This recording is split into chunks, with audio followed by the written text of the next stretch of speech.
নমস্কার, দেখছেন কলকাতা টিভি। আপনাদের সঙ্গে রয়েছে আমি অভিক। শুরু করছি গুড মর্নিং কলকাতা। আর অবশ্যই আজ সকালবেলার ব্রেকিং খবর দিয়ে শুরু করছি।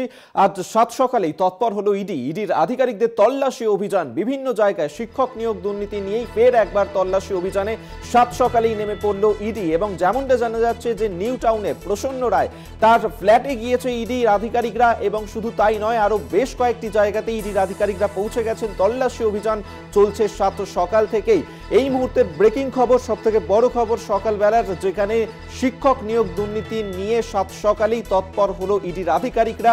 প্রসন্ন রায় তার ফ্ল্যাটের পাশাপাশি তার যে অফিস রয়েছে সেখানেও ইডির আধিকারিকরা গিয়ে তল্লাশি অভিযান চালাচ্ছেন। শিক্ষক নিয়োগ দুর্নীতি মামলাতেই এই তৎপরতা ইডির। আমরা আরো বিস্তারিত জানবো। আমাদের সঙ্গে টেলিফোনে রয়েছেন প্রতিনিধি রিয়া মাঝি। রিয়া, একদিকে তো প্রসন্ন রায় তার ফ্ল্যাট সহ তার অফিসে তল্লাশি অভিযান চলছে, আর কোন কোন জায়গায় ইডির আধিকারিকরা পৌঁছে গেছেন এই তল্লাশি অভিযান নিয়ে? তোমাকে জানিয়ে রাখবো যে ফের শিক্ষা নিয়োগ মামলায় তৎপর ইডি। নিউ টাউনের আইডিয়াল ভিলা, বলাকা আবাসন সহ একাধিক জায়গায় ইডির ম্যারাথন তল্লাশি অভিযান। তারা এই মুহূর্তে কলকাতার বিভিন্ন জায়গায় পৌঁছে গেছে।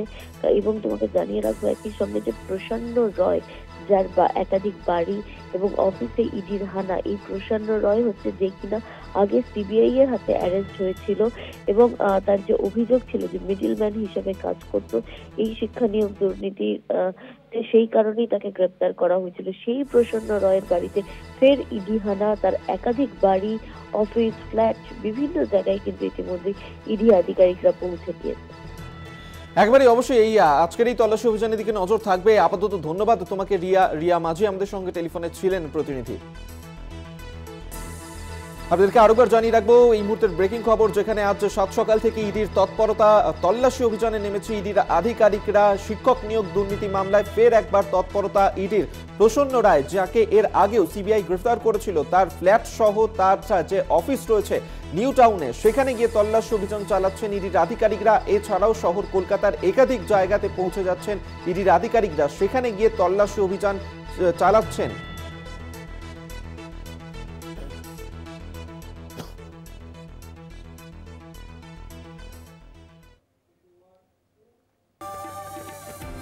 জেলা শাসকদের নিয়ে জরুরি বৈঠকের ডাক মুখ্যমন্ত্রীর। এদিনের ভার্চুয়াল বৈঠকে অফিসারদের চরম হুঁশিয়ারি দিয়েছেন মমতা বন্দ্যোপাধ্যায়। নবান্নের জেলা শাসক, পুলিশ সুপার, বিভাগীয় সচিবদের নিয়ে বৈঠকে রাফ অ্যান্ড টাফের ভূমিকায় ছিলেন মুখ্যমন্ত্রী। তিনি বলেন, যারা কাজ করবেন না তাদের সরিয়ে দেব, যারা কাজ করছেন তাদের অ্যাপ্রিসিয়েশন দেব। অফিসারদের উদ্দেশ্যে বৈঠকে কড়া বার্তা মমতা বন্দ্যোপাধ্যায়। লোকসভা ভোটের আগে জেলাগুলিতে সারপ্রাইজ ভিজিটে যাবেন বলেও জানান মুখ্যমন্ত্রী।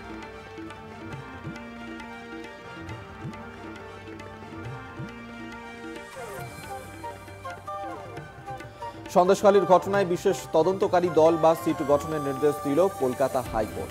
সন্দেশখালী কাণ্ডে মোট 3টি এফআইআর হয় নেচার থানায়, যার মধ্যে 2টি মামলার তদন্তে বিশেষ তদন্তকারী দল গঠনের নির্দেশ দিল আদালত। একটি ইডির করা এফআইআর, দ্বিতীয়টি পুলিশের স্বতঃপ্রণোদিত মামলা। সিটের মাথায় থাকবেন সিবিআই এবং রাজ্য পুলিশের একজন করে এসপি পদমর্যাদার অফিসার। রাজ্যের তরফে বিশেষ তদন্তকারী দলে থাকবেন ইসলামপুরের পুলিশ জেলা সুপার জসপ্রীত সিং। সিবিআই এর তরফে এখনো কোনো আধিকারিকের নাম দেওয়া হয়নি। বৃহস্পতিবারের মধ্যে মামলার যাবতীয় তথ্য সিটের হাতে তুলে দেওয়ার নির্দেশ দেওয়া হয়েছে। এই সিটের দলে নেজার থানার কোনো পুলিশ আধিকারিক বা কর্মী থাকতে পারবেন।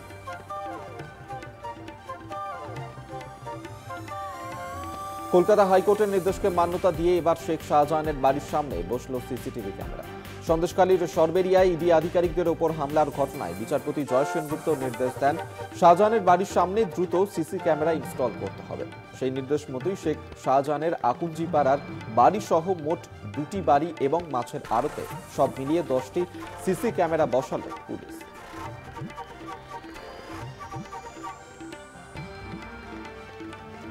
অযোধ্যায় রাম মন্দিরের উদ্বোধনের দিন রাজ্যের সম্প্রীতি মিছিল পিছিয়ে দেওয়ার আবেদন বিরোধী দলনেতা। পাশাপাশি রাজ্যে আইন শৃঙ্খলা ঠিক রাখতে ওই দিন কেন্দ্রীয় বাহিনী মোতায়েনের আর্জি জানান শুভেন্দু অধিকারী। মামলা দায়ের করার অনুমতি দিয়েছে হাইকোর্টের ডিভিশন বেঞ্চ। অনুমতি দিয়েছে বিচারপতি হরিশ ট্যান্ডনের ডিভিশন বেঞ্চ। মঙ্গলবার মুখ্যমন্ত্রী জানান, 22শে জানুয়ারি হাজরা মোড় থেকে শুরু হবে সংহতি মিছিল, তারপর তা যাবে পার্ক সার্কাস ময়দানে।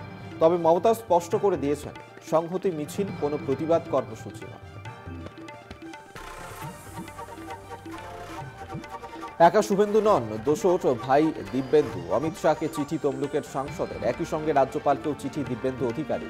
22 জানুয়ারি রাম মন্দির উদ্বোধন, ওই একই দিনে রাজ্যে সংহতি মিছিলের ডাক দেওয়া হয়েছে। অশান্তি যাতে না হয় সুনিশ্চিত করার আর্জি জানিয়ে কেন্দ্রীয় স্বরাষ্ট্রমন্ত্রী ও রাজ্যপালকে চিঠি দিয়েছেন দিব্যেন্দু অধিকারী। বিষয়টি স্পর্শকাতর উল্লেখ করে রাজ্যপালের কাছে ব্যবস্থার আবেদন জানিয়েছেন তমলুকের সাংসদ।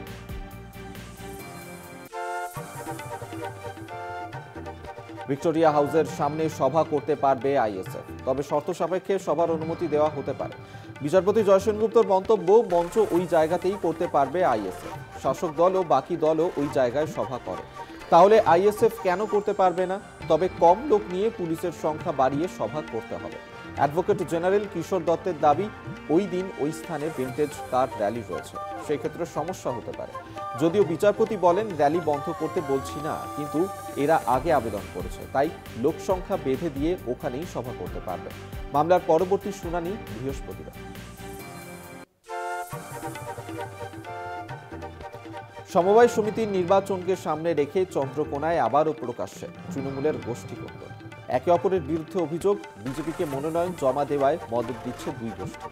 এরপরেই তৃণমূলের দুই গোষ্ঠীর জমায়েত সমবায় সমিতির চত্বরে। সমিতির নিয়ন্ত্রণ কাদের হাতে থাকবে তাই নিয়ে মনোনয়নের শেষ দিনে শাসক দলের দুই গোষ্ঠীর মধ্যে দ্বন্দ্বের পরিস্থিতি তৈরি হয়। অশান্তি এড়াতে মজুদ ছিল বিশাল পুলিশ বাহিনী। দুই গোষ্ঠীর কোন্দলের ছাপ, কর্মীদের খাওয়া দাওয়ার আয়োজন। দুই গোষ্ঠীর কর্মী সমর্থকদের খাওয়ানোর জন্য দুই জায়গায় তৃণমূলের দুই গোষ্ঠীর আলাদা করে হাঁড়ি চড়ে, আর শাসক দলের এহেন কোন্দলকে হাতিয়ার করে কটাক্ষ বিজেপি। লোকসভা নির্বাচনের আগে ফের মুখ পুড়ল বিজেপির। বীরভূমের নতুন করে তুঙ্গে উঠল বিজেপির গোষ্ঠীদ্বন্দ্ব। বীরভূম জেলার সভাপতি ধ্রুব সাহার বিরুদ্ধে বিস্ফোরক ফেসবুক পোস্ট জেলার প্রাক্তন সহ সভাপতি অনিল সিং। তাঁর পোস্ট শেয়ার করে দলের অন্তর্দ্বন্দ্ব উস্কে দিলেন বিজেপি নেতা অনুপম হাজরা। রাম মন্দির নিয়ে বিজেপিকে খোঁচা শতাব্দী। ভগবান এমন ব্যবহারের জায়গায় চলে যাচ্ছে যেখানে কেন্দ্রীয় বাহিনীকে ব্যবহার করতে হচ্ছে। ভগবানেরও কোনো স্বাধীনতা নেই, গেরুয়া শিবিরকে কটাক্ষ তৃণমূল সাংসদ শতাব্দী রায়।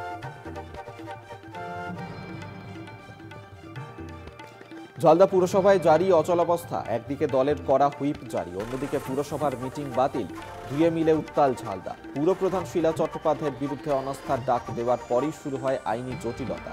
এরই মাঝে শিলা চট্টোপাধ্যায় আস্থা দেখানোর সভা ডাকেন। 16 জানুয়ারি জেলা সভাপতি দলীয় কাউন্সিলরদের হুইপ জারি করে চিঠি দিয়ে বলেন, পুরপ্রধানকে অনাস্থা করা যাবে না। এরপরেই পুরপ্রধান বুধবারের সভা বাতিল করে পুনরায় আগামী 27 জানুয়ারি সভা ডাকার চিঠি দিয়েছেন। সব মিলিয়ে ঝালদায় উত্তাল ঝালদার রাজনীতি।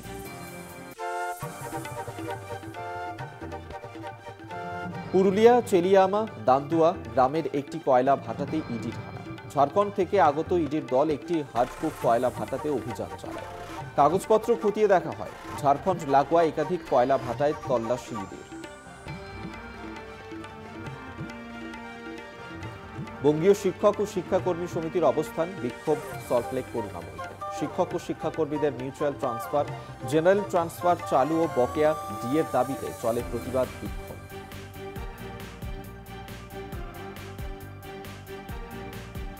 পশ্চিম মেদিনীপুরের দাসপুরের ওপর দিয়ে বয়ে গিয়েছে কংসাবতী নদী। কংসাবতীর গর্ভ থেকে দিনে দুপুরে তোলা হচ্ছে বাড়ি। অভিযোগ, রীতিমতন বড় বড় নৌকা এনে কংসাবতীর গর্ভ থেকে চলছে দেদার বালি তোলার কাজ। সংবাদ মাধ্যমের ক্যামেরা থেকে দৌড়, প্রশাসনকে বুড়ো আঙুল দেখিয়ে দিনের পর দিন ধরে অবৈধভাবে বালি তোলার কাজ চললেও হাতে নাতে ধরা পড়েনি কেউ।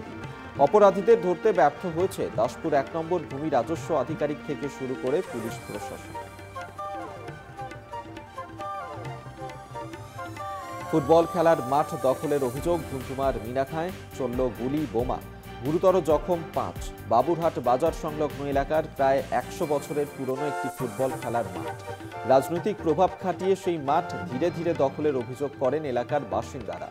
তাদের অভিযোগ, মাঠের চারিদিকে নির্মাণ কাজ করতে করতেই জায়গা দখলের চেষ্টা করছেন রাজনৈতিক নেতারা।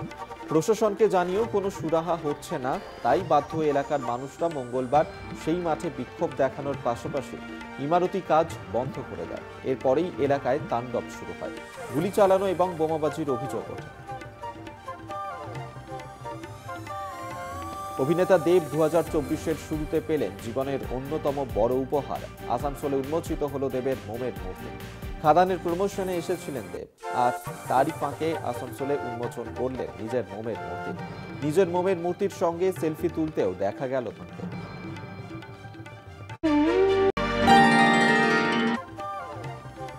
রাহুলের ন্যায় যাত্রা, নাগাল্যান্ডের নানা স্থানে কংগ্রেস নেতা। উত্তর পূর্বে বিভেদ সৃষ্টি করতে চাইছে বিজেপি, বিদ্বেষ ছড়াচ্ছে বলে নিশানা কংগ্রেস নেতা রাহুল গান্ধী। উত্তর পূর্বে শান্তি ঐক্যের বার্তা দিতে ভারত জোড়ো ন্যায় যাত্রা বলে জানান রাহুল। এদিন রাহুল গান্ধীকে দেখতে নাগাল্যান্ডের যুব থেকে বৃদ্ধ রাস্তার ধারে ভিড় করে। নাগাল্যান্ডের বেকারত্ব, স্বাস্থ্য ব্যবস্থার বেহাল দশা কংগ্রেস নেতা রাহুল গান্ধীকে জানাতে চান তাঁরা।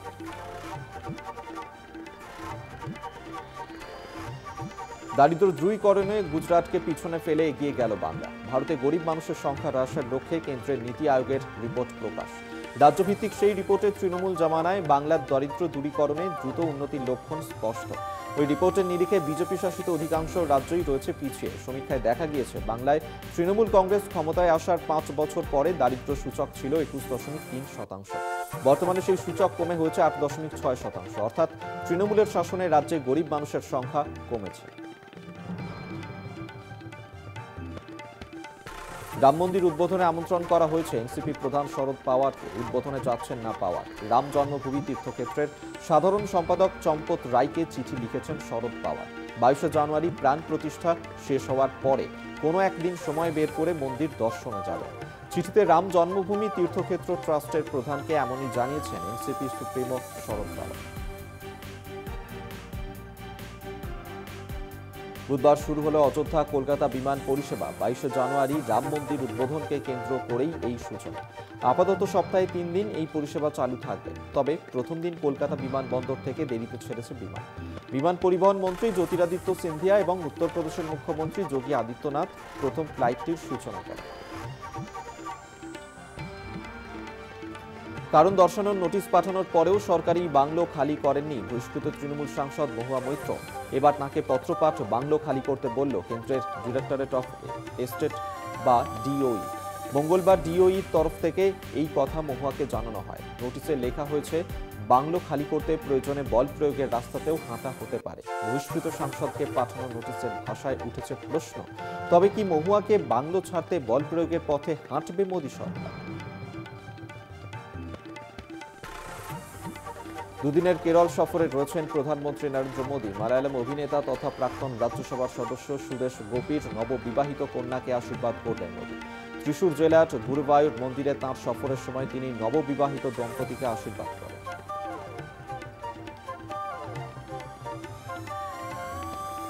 ফ্লাইটের আসনে বসে নয়, বিমানের কমোডের ঢাকনার ওপর বসেই মুম্বাই থেকে বেঙ্গালুরু পারি স্পাইস জেটের এক যাত্রী। 1 ঘন্টার ভোগান্তির যাত্রার নেপথ্যে বাথরুমের দরজার তালা বিভ্রাট। মঙ্গলবার ঘটনাটি ঘটে মুম্বাই থেকে বেঙ্গালুরুগামী স্পাইস জেটে। বিমানটি ওড়ার কিছু পরেই ওই যাত্রী বাথরুমে যান, কিন্তু বেরোনোর হাজার চেষ্টা করলেও দরজার লক না খোলায় আটকে পড়েন। আতঙ্কিত হয়ে পড়েন যাত্রী। দরজা খুলতে ব্যর্থ হন বিমানের ক্রু সদস্যরা। নোট লিখে আটকে পড়া যাত্রীকে আতঙ্কিত না থাকার বার্তা। বিমান অবতরণের পরেই তালা ভেঙে উদ্ধার করা হয় যাত্রীকে। ক্ষতিপূরণ স্বরূপ যাত্রীকে বিমান ভাড়ার পুরো টাকা ফেরত দেওয়ার কথাও জানিয়েছে বিমান সংস্থা।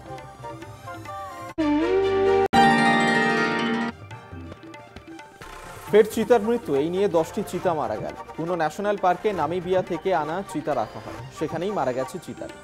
এখন কোনো ন্যাশনাল পার্কে 4টি বাচ্চা সহ 13 জন প্রাপ্তবয়স্ক চিতা রয়েছে। অসমে পালিত হচ্ছে ভোগালী বিহু। ফসল কাটার মরশুমের শেষে বামুনি লেকে সবাই মিলে মাছ ধরে উৎসব পালন করে। শত শত গ্রামবাসী ঐতিহ্যবাহী মাছ ধরার অনুষ্ঠানে অংশ নেয়। উত্তর পূর্ব ভারতের একটি ফসল কাটার উৎসব বলে পরিচিত।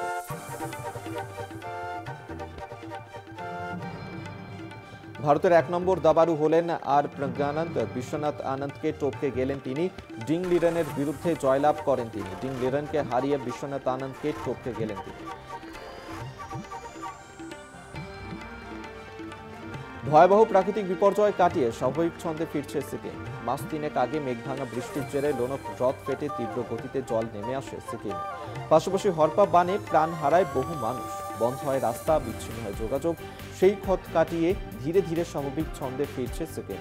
পর্যটনের মরশুম এগিয়ে আসায় যুদ্ধকালীন তৎপরতায় সারিয়ে তোলা হয়েছে রাস্তা। ভিড় বাড়ছে পর্যটকদের।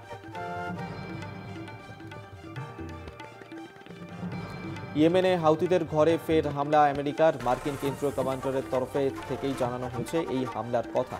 মার্কিন প্রেসিডেন্ট জো বাইডেন বলেছেন, গত নভেম্বর থেকে লোহিত সাগরে চলাচলকারী বাণিজ্যিক জাহাজ লক্ষ্য করে ইরান সমর্থিত হাউতিদের হামলার জবাব হিসেবে এই হামলা চালানো হয়েছে। সামরিক শক্তির নিরিখে বিশ্বের সবচেয়ে শক্তিশালী আমেরিকা। ধারের কাছে চীন নিঃশ্বাস ফেললেও ভ্লাদিমির পুতিনের রাশিয়া এখনও রয়েছে 2 নম্বরে। আন্তর্জাতিক সামরিক পর্যবেক্ষণ সংক্রান্ত গ্লোবাল ফায়ার পাওয়ার ইন্ডেক্স বা জিএফপি সূচিতে এই কথা জানানো হয়েছে। আইওয়া কক্সের ফলাফলের পর বিবেক রামাস্বামীকে ধন্যবাদ ডোনাল্ড ট্রাম্পের। প্রাক্তন মার্কিন রাষ্ট্রপতিকে সরাসরি সমর্থন করেছিলেন রামাস্বামী। তাকে ধন্যবাদ জানিয়ে ট্রাম্প বলেন, আগামী দিনে একসঙ্গে কাজ করবেন দুজন। খ্রিস্টানদের পবিত্র স্থানে প্যালেস্তিনীয় হামলা নতুন করে উদ্বেগ বাড়িয়েছে। রবিবার রাতে জ্যাকবস ওয়েলে হামলা চালায় প্যালেস্তিনীয়রা। বন্দুক, পাথর সহ বিভিন্ন অস্ত্র দিয়ে হামলা চালায় প্যালেস্তিনীয়রা। হামাসকে সমর্থন প্রাক্তন পর্ন তারকা মিয়া খলিফার। বিবাদে জড়ালেন এক ইহুদি মহিলার সঙ্গে। ইসরায়েল হামাস সংঘর্ষ নিয়ে সরব হন প্রাক্তন পর্ন তারকা। আর তার জেরেই তাঁর প্রতি ইহুদিদের বিদ্বেষ বাড়ছে বলে অভিযোগ তারকার। একটি ভিডিওতে দেখা যায় বিমানবন্দরের লবিতে তাঁকে এক মহিলা অনুসরণ করে। 43 সেকেন্ডের ক্লিপে মহিলাকে বলতে শোনা গিয়েছে, আমি ইসরায়েল চাই। ইসরায়েলের সমর্থকরা এই কথা বলে থাকেন। এরপরেই মিয়া জানতে চান, আপনি কি বাসের জন্য দাঁড়িয়ে রয়েছেন? কিন্তু মহিলা সেই প্রশ্নেও ওই একই জবাব দেন। ভিডিওটি ইতিমধ্যেই ভাইরাল।